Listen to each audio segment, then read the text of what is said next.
You ever stop yourself from doing something not because you can't do it, but because you can't stand the thought of looking stupid while you try? That's the thing about embarrassment. It feels like a wall, but it's actually a doorway. The first time I walked into a serious job interview, my confidence vanished the moment I sat down. My hands felt clammy, my voice came out thinner than I expected, and suddenly, even the simplest questions felt like they had hidden traps. I caught myself fidgeting, forcing a smile that didn't feel natural, wondering if they could see right through me. Back then, I thought embarrassment was a warning sign. Now I know it's the ticket in. Ed Latimore once said, "Embarrassment is the cost of entry." If you aren't willing to look like a foolish beginner, you'll never become a graceful master. It's not just a clever line, it's the silent truth behind every person you admire. Michael Jordan was cut from his high school basketball team. Walt Disney was told he lacked imagination. J.K. Rowling was rejected by a dozen publishers. Their paths weren't lined with applause, they were paved with moments they probably wished no one had seen. The fear of looking stupid is one of the strongest forces keeping us small. We skip opportunities not because we can't do them, but because we can't bear to do them badly. But here's the truth. That sting you feel? It's proof you're growing. Psychologists call it the spotlight effect. The belief that everyone notices your mistakes far more than they actually do. In reality, most people are too busy thinking about their own. That embarrassing slip-up you replay in your head, they probably forgot about it 5 minutes later. Maslow said that to become everything we're capable of, we must accept imperfection.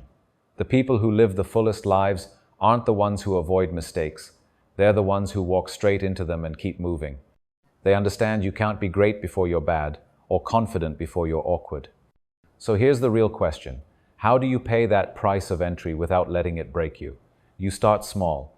Put yourself in situations where you have permission to be terrible. Treat every new attempt like an experiment instead of a performance. And, if you can, surround yourself with others who are stumbling forward too, because shared awkwardness is easier to carry. When everyone's learning together, the fear melts. You can laugh at the awkwardness instead of running from it. Because here's the truth. Avoiding embarrassment doesn't protect you, it imprisons you. That sting you feel isn't a sign to retreat. It's your receipt. Proof that you've stepped into the arena. Proof that you're buying your way into a skill, a life, a self that's bigger than the one you have now. And here's the thing, I know this because a few days into that job, the awkwardness had faded, the tension was gone, and it felt like I'd been working there for years. Looking back now, I realize, if I hadn't pushed myself to show up for that interview, I would have never known this feeling.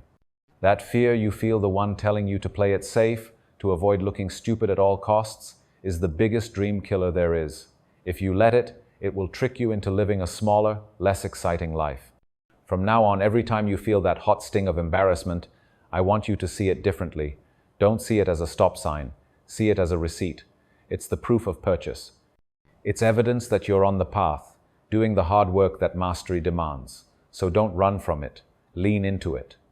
Because the temporary discomfort of looking like a fool is nothing compared to the lifelong regret of never trying at all.